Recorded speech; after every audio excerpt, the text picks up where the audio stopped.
आपण पाहत आहात जनता न्यूज एक्सप्रेस। अलीपूर रोड येथील डॉक्टर बाबासाहेब आंबेडकर यांच्या महापरिनिर्वाण भूमीला केंद्र सरकारने अद्याप पूर्ण सन्मान दिलेला नाही। गेल्या 8 वर्षांपासून केंद्रातील सरकार आमच्या मागण्यांकडे जाणीवपूर्वक दुर्लक्ष करते।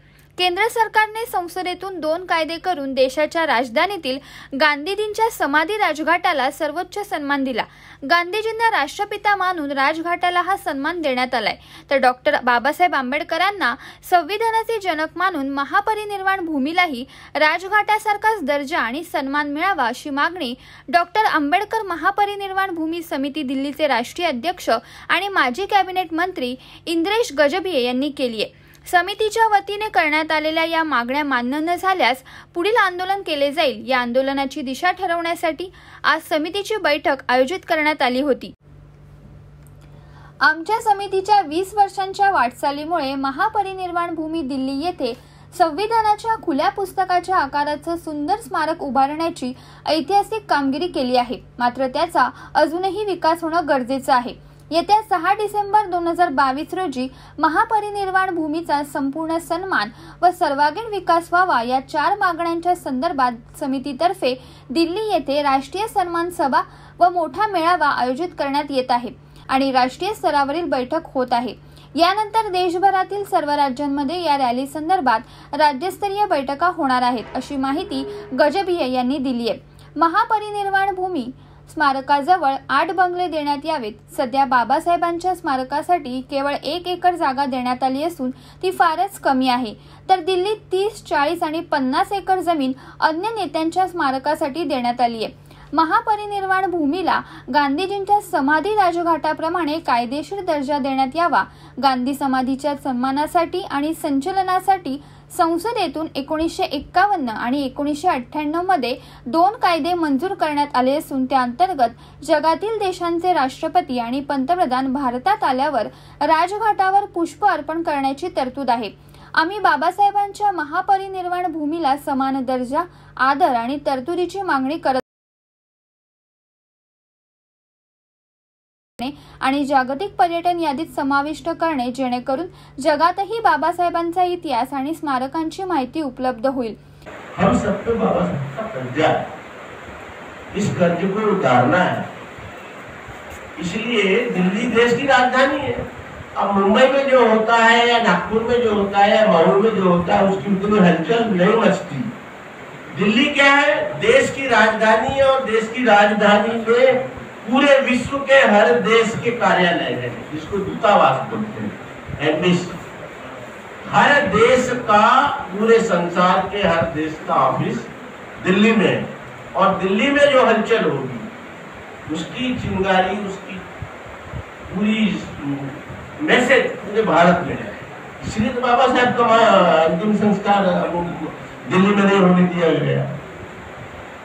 अब किसी को बुरा लगे तो लगे, लेकिन बाबा साहब का जैसे गांधी का समाधि बनी वैसे बाबा साहब की भी दिल्ली में हो सकती। बहुत कोशिश की गई कि बाबा साहब का दिल्ली में ही अंतिम संस्कार हो, लेकिन एक षड्यंत्र के तहत उनकी डेड बॉडी को बम्बई भेजा गया। वो डर था कहीं ये देश की राजधानी दिल्ली बाबा साहब के मिशन का केंद्र ना बने। दिल्ली में लोग अगर भूल गर्जना करेंगे, दिल्ली में इकट्ठे होंगे जैसे दीक्षा भूमि और चैत्य भूमि में होते हैं, और दिल्ली की सड़कें ऐसी हैं कि अगर 10,000 लोग भी दिल्ली में इकट्ठे हो जाए तो पूरा जाम हो जाता।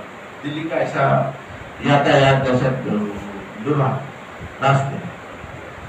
तो दिल्ली में एक षड्यंत्र के तहत बाबा साहब का अंतिम संस्कार नहीं होने दिया। बम्बई में हो गया, अच्छी बात है, यहाँ भी चैत्य भूमि बन गई। लेकिन अब सब हमारी सबकी जिम्मेदारी है कि दिल्ली को हम लोग जो हमारी मांगे हैं वो अब 8 साल से हम लोग कोशिश लगातार कर रहे हैं, मोदी जी से मिल रहे हैं हमारी मांग माने, लेकिन अभी मोदी जी ने हमारी 8 साल से हमारी मांग नहीं मानी है। वो सत्ता में है। अब आठवले साहब के बारे में कहते थे, मैंने कहा वो राज्य मंत्री है, उनको अधिकार नहीं है, उनसे भी बड़ा कैबिनेट में मंत्री है। फिर ये जो डिसीजन लेना है वो पूरा का पूरा डिसीजन केवल प्रधानमंत्री। और हम ऐसी कोई मांग तो मांग नहीं रहे हैं। अभी गोलब साहब ने प्रधानमंत्री हंसते हंसते इस मांग को कर सकते हैं। अब हम लोग पत्रकारों को भी, जैसा हमने कहा या मैंने कहा कि लड़ाई अभी बहुत लंबी चल रही है, बहुत लंबी लड़ाई चल रही है। ये 6 दिसंबर को ही खत्म हो जाएगी ऐसा नहीं है, या एक रैली से खत्म हो जाएगी, नहीं है। क्योंकि ये जो मानसिकता है, ये विचारधारा जो है, उससे टकरा, तो हमको जब तक ताकत नहीं दिखाएंगे तब तक कुछ मिलने वाला नहीं है। इसलिए हम लोग ये कहते हैं कि बदल डालो ये आदत, परिवर्तन चाहने वालों, होश में अब तो आओ, नींद में सोने वालों, जागो संभलो निकलो अब इस जाल से, कुछ करने की भी ठानो, क्यों पड़े बेहाल से। तुम भी तो इंसान हो, तुमको भी अधिकार है, इतना भी ना समझो तो जीना भी धिक्कार है।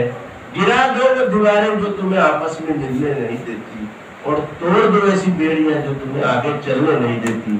जय भीम, जय भारत। बाबासाहेबांच्या नावाने राजघाट झाला पाहिजे, संविधान पिता म्हणून त्यांचा सन्मान झाला पाहिजे, हे फार मोठं कौतुकास्पद आहे।